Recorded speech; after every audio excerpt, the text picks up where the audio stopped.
Ladies and gentlemen, Good evening. Are you ready? Okay, here we go. You're listening to the Deal Room Podcast. Join us as we bring you the inside scoop on business sales and acquisitions. Get across trends in the area and hear the industry's best recount their real-life tips, traps, and experiences. Now, here's your host, Joanna Oakey. Hi, it's Joanna Oakey here and welcome back to the Deal Room Podcast, a podcast proudly brought to you by our commercial legal practice, Aspect Legal. Now, today is a discussion with one of our clients, Peter Hughes of Kikada Lane Dental, discussing a different take on aggregation models. Kikada Lane is a dental aggregator created to disrupt the industry by offering a true partnership model to dental practice principals. And in this two-part series, Peter and I discuss the real story of being in the middle of a transaction. Now, on this podcast, we have a number of interviews with professionals who work in the industry, but also really love to bring you stories from the coalface, stories from the people who are actually doing and living these acquisitions and sales. And in this episode today, we get really deep into the reality of acquisitions. We talk about the unique model Kikada Lane has employed as an aggregator of dental practices. We discussed the identification of opportunity for aggregation. We talk about the biggest issues aggregators have. We talk about how models can be built to minimize aggregation risks. We look at the practical steps Kikada Lane takes to enhance deal success. We look at valuation models.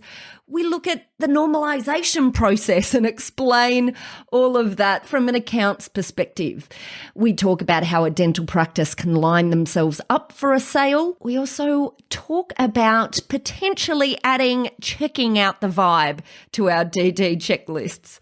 We look at where deals can go wrong, and we look at a hell of a lot of insights into the deal process as a whole. So buckle in. Here we go for a really great episode with one of our clients, Peter Hughes from Kikada Lane Dental. Peter Hughes, welcome to the Deal Room Podcast. Thank you for having me, Joe.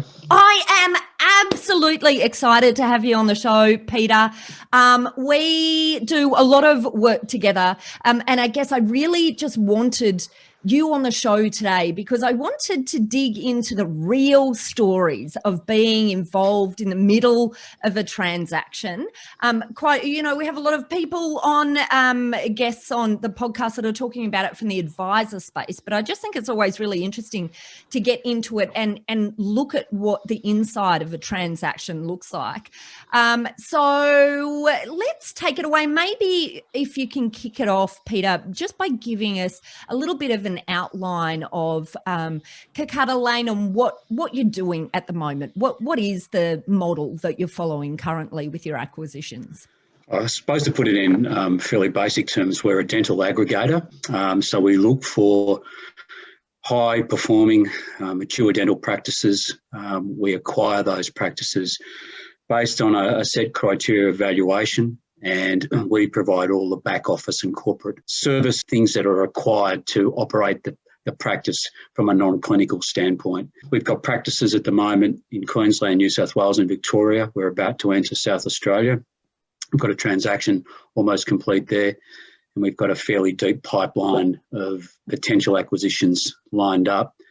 And I suppose the thing that differentiates us from other aggregators out there is I think have a more flexible model insofar as we can either acquire 100% of a practice or we can acquire a 50% or greater proprietary interest in a practice, and we create a partnership opportunity with the principal that can reap, I think, far higher rewards in terms of wealth creation for the participant.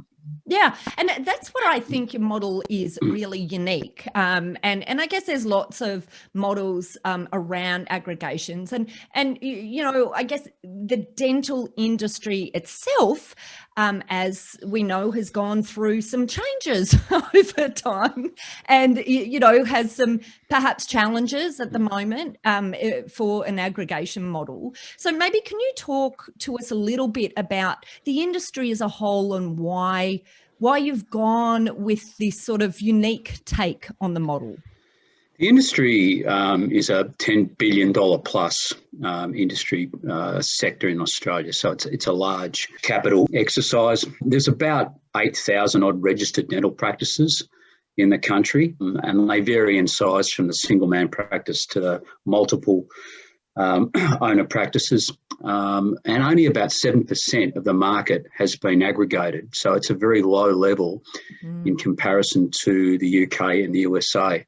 So there is, I guess, from my standpoint, a significant opportunity to acquire a number of practices and to build a solid business portfolio from that. Why we do what we do is, I think the biggest issue most aggregators have is retention of key performers and sustainability of earnings. So our model has put a lot of thought into how we can retain the services of the dentist through lock-in mechanisms that incentivise them to perform rather than create, I suppose, relationships that require the big stick over the head approach, which we think doesn't work. So it's all about relationships for us and how we work in an aligned and cohesive manner with the principals.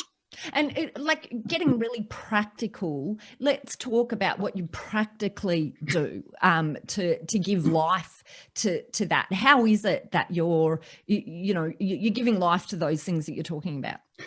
We source practices from a variety of mechanisms. We have brokers that we work with right around the country who know, particularly me and my team, and know what we're looking for.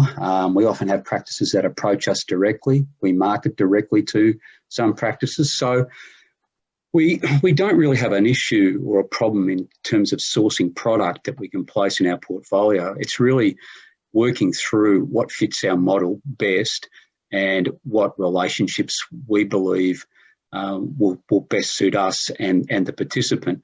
And that's really geared around the culture that exists in the practice, I suppose, in comparison to the culture that we've got at our head office. So there's a number of factors that we look at in terms of making an acquisition. But once we've, I guess, built a relationship with the principal, it then comes down to being able to assess particularly the financials of that practice and looking at the empirical earnings over usually a 3-year period.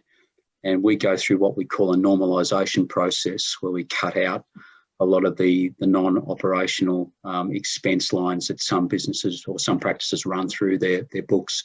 And we come up with an operational EBITDA, and we apply a multiple to that EBITDA, and that's how we get a valuation of the practice.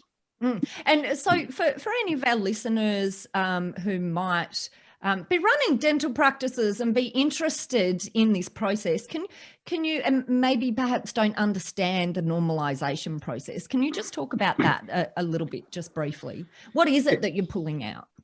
We pull out things like if a principal's running a motor vehicle, a personal vehicle through a practice, or has personal insurances running through the practice, might be running other things through the books that are not pertinent to the operation of the practice. We strip those out. We also take out depreciation because we look and interest and any financing charges, because we're actually assessing the valuation on an EBITDA basis. Great. Okay. All right. Wonderful. And so you've talked a little bit about the process that you go through, but just from a more general perspective, what is the kind of dental practice that you're looking for? So you mentioned culture as being one of those things, but what does that look like, or what should dental practices be thinking that they should be doing to line themselves up for this type of potential relationship in the future or sale? Yeah, I think one of the key things we see is there are a lot of great practices out there, but a lot of the earnings will revolve around one individual. So the personal exertion levels of a principal play a big role in determining, one, the level of attractiveness of the practice, and secondly, the impact on valuation, because obviously if that key person goes down, the earnings of the practice will be impacted significantly. So we look for a spread of earnings, a spread of fee earning practitioners, most of our acquisitions are multi-chair, so 3 chairs and above type practices. And in terms of culture, it's very interesting because as soon as you walk into some practices, you can see the level of vibrancy, the happiness of the team, the way they meet and greet their patients, the energy in that practice. And there are others that you go into and you think, by jingoes, you wonder how they've got patients through the door. So, because I've been in this industry now for many, many years, it's a pretty easy thing for me to walk through and see how that practice operates from a process standpoint. So that plays a big part in, I guess, my decision making in terms of does this practice actually fit what we're trying to do with the rest of the business. I love that, because I'm just thinking as you're talking, I've seen lots of M&A and due diligence checklists over the time, but walking in and feeling the vibe of the place is not usually on there, but I love it. It's such a good point, isn't it? That maybe is overlooked quite often, but by the practice owners themselves. Yeah, I think it is, and it's like we have all the due diligence checklists like everyone else, and we go through formal DD processes. We use external parties to do both the legal and the financial DD as a check mechanism for us. So we've got all those processes in place. But you're right, unless you walk in the door and you meet and greet people, you talk face-to-face with the principals and the fee earners, you just don't have a feel for how that practice operates. And even post-acquisition, it's really important for me to be able to walk into any practice that we've acquired or we've got a proprietary interest in, and the staff in that practice know me. They greet me by name. I can greet them when I can remember their names, because we've got quite a few team members now. But I take the time to explain to them that just because I'm wearing a suit or a different set of clothes and not scrubs, I'm no more important or no less important than anyone else. We just have different roles in the business. So I treat everyone the same on an equal basis. It's an egalitarian environment, and it works really well for us. And I'll ask you in a moment to talk a little bit about your history, because I think, there's some, sort of interesting things there we can talk about. But you've had a long history in understanding how sales and acquisitions in this space can work. What do you think are some warnings? Like, where have you seen in the past this sort of go wrong for practice owners that are selling out?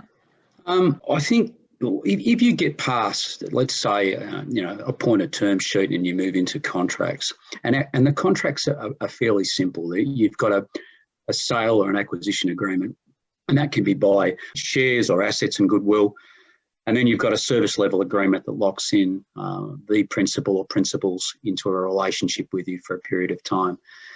I guess where we've seen things go wrong is when you don't define, some key points in the contracts. And even when you do, some of the vendors' lawyers push back very heavily on those. But I guess from our perspective, if we're putting millions of dollars on the table to acquire a high-performing practice, we have an expectation that what we're acquiring in terms of equipment and the gear that's in that practice and the tools that are used are in good working order. So what we like to have in place is a warranty or a set of warranties around some of those types of matters that create less of a risk for us when we start to operate the practice. I guess another hotbed at the moment is information technology systems, because the rules and the laws now around privacy and data breaches are very significant, and we find a lot of practices are still running what you might term domestic style IT setups, even using a computer as a server, and no antivirus protection, really poor firewall protection. So we really need to have the proper systems in place when we acquire the practice, because we've actually suffered a data encryption, a ransomware attack in one of our practices. and it can create havoc and, bring down production for weeks at a time. So I think we've learned some lessons from what we need from that, and we work with our IT provider in undertaking an audit along with the other DD items prior to acquisition. And I think it's an interesting, one interesting element in what you're talking about here is, I think sometimes the benefit for practice owners who are exiting to exit to sell to an acquirer who knows what they're doing with the process, because there's a lot of there can be a lot of issues in selling any sort of business, including a dental practice, to a buyer who doesn't know what they're doing in the process. But also, there can be a lot of issues when acting from the buy side, when you're dealing with sellers who, generally have never done this before, but even worse still, if they have, advisors and deal teams who don't really, who haven't dealt with this area a lot, that can be a tricky tightrope to walk, I guess. And, you and I have had many discussions over time of how do we ensure that we're able to properly bring the parties along in the process when they may not be well educated and because they haven't done this before. And so, I guess what insights have you had over time about what works well and what doesn't work well?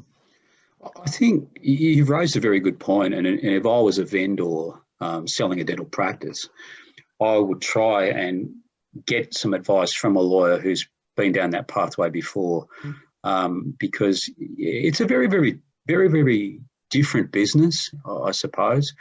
Any clinical service business has its nuances.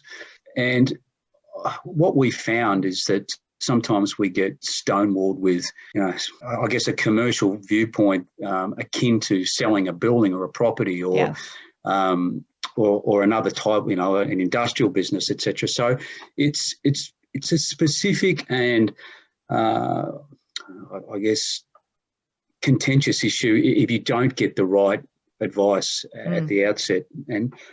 And what we, as I said, at the start, what we try and do is make sure our contracts are written in clear English. They're not difficult to comprehend, read, and they lay things out fairly simply. But we've been in situations where lawyers have tried to rewrite the whole things. Yeah. Overzealous. Overzealous lawyers. Yes, we can. Yeah, there's lots of stories there, Peter, lots of stories there. But and I guess the point is as well, when you're working with lawyers to put together, contracts that you're using, one of the important things I think is to also have somewhat balanced contracts, because otherwise you'll end up, and we've had lots of these discussions as well, but the benefit of having these more balanced contracts that are going out is that, you're really reducing the real issues that should be coming up in that, contract negotiation phase. Oh, that's absolutely right, Joe. All contracts need to be balanced and equitable. It can't be weighted heavily one way or the other. It just doesn't work for anybody like that. So, one of the things I suppose that we have some pushback on occasionally is we hold a small retention sum at settlement to account for adjustments that occur post-settlement. So often supplier bills come in late. There might be superannuation that's outstanding. There are employee entitlements that need to be adjusted. So, there's invoices that have been sent and the payments come late, which should go back to the vendor. So we use that sum and we only hold it for a month to make those adjustments, and then we release the balance back to the vendor. But we've had pushback on things like that. But to me, they're just sensible commercial things to do to make the process go smoothly, rather than trying to create, a barrier to something in someone else's mind. Yeah, absolutely. And the other thing that also comes up, in my mind about the process is, things that sometimes just drive me nuts about, because we deal with lots of other lawyers, so I can comment on what drives me nuts about many lawyers with authority here because we deal with so many, but constant forwards and backwards of emails. I just find a lot of lawyers just hate getting on the phone, hate getting together and actually talking through issues. So it's a bugbear of mine. But, and I just think, deals are best done in a rapid way and, getting on the phone quickly or getting an all parties meeting together to resolve issues. What's your thoughts on that process sort of side of things? Oh, well, you're absolutely right. We've been through it together a few times. And there was one instance on a transaction we did this year up in Queensland where we had one of those lawyers. But I agree. It makes a hell of a lot of sense just to get on the phone and talk things through and put it out there rather than send reams of emails back and forward. It just racks up unnecessary time and cost for everyone. So, I think if you're going to do this sort of deal, I think even like a pre-contract meeting with the lawyers involved to talk about how we're going to approach the completion of the transaction. What are the key components that we're going to include in the contract over and above what we've stipulated or articulated in the term sheet, and just talk it out. And maybe that's a better way to approach it. And then everyone's on the same table before we start. Oh, I completely agree, Peter. And look, this area, I love this. I've always loved this area of law, particularly because it's all about the parties are all driving for the same thing at the end of the day. You're driving for the win-win for everyone. I think when you can put a process in place that helps support that communication between everyone, because what you're talking about here is, quite often embarking on a long-term ongoing relationship. It's not just sign the contract and be done in many instances. And so setting it up right from the beginning, but not allowing, the lawyers or other components of the deal team to come in and create elements of mistrust by wrong communication style, I think is such an important part of making sure it stays a win-win for everyone throughout the process. I think, again, you're absolutely right. And I guess when contracts are finished with our acquisitions, it is very, very rare when I've had to go back and pull one out to reread a clause in something, because there's been a query raised. So everyone's pretty much on the same page when the deal's done, and we are in long-term relationships with our principals because some of them have earnouts and ongoing agreements with us, and we're partners, and we see them in many ways as our clients rather than the patients, because we have to provide them with the service to enable them to be able to deploy treatment plans to their patients. So it's a very, very important relationship. It's really important we get off on the right foot together and we keep that momentum going the whole way through. Well, that's it for our first part of our two-part series, all about the real story of being in the middle of a transaction, discussing a different take on aggregation models. Now, if you'd like more information about this topic, then just head over to our website at www.thedealroompodcast.com, where you'll be able to download a transcript of this podcast episode. If you're one of those people who just like to read these things in fine detail, and they're at our website and in our show notes, you'll be able to find out how to contact Peter Hughes or the team at Kikada Lane Dental. If you're a dental practice who likes the idea of partnering with Kikada Lane Dental, or in fact, if you're an accountant and you have clients that you think might be suited to this model. And of course, on our website, we also have details of how you can contact our lawyers at Aspect Legal if you or your clients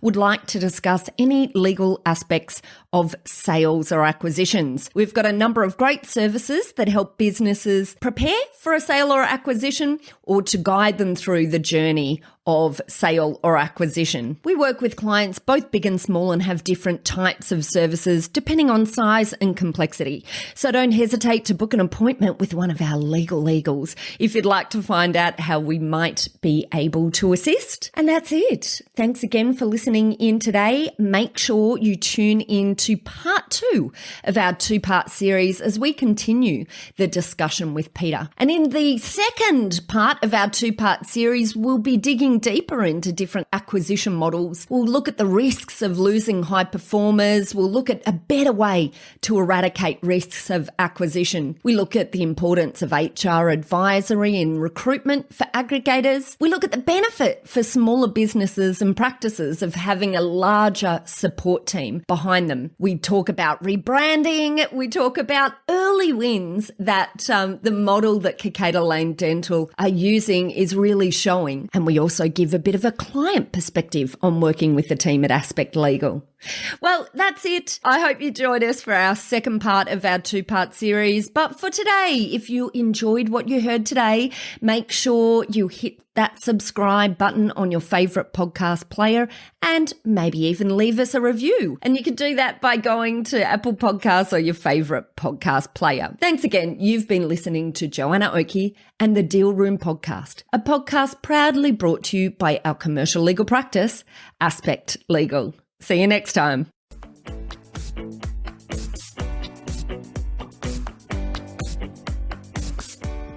Aspect Legal has a number of great services that help businesses prepare for a sale or acquisition, to help them prepare in advance and to get transaction ready.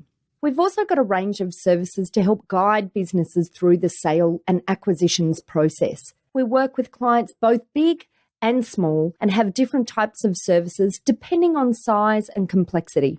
We provide a free consultation to discuss your proposed sale or acquisition. So see our show notes on how to book a time to speak with us, or head over to our website at aspectlegal.com.au. Ladies and gentlemen.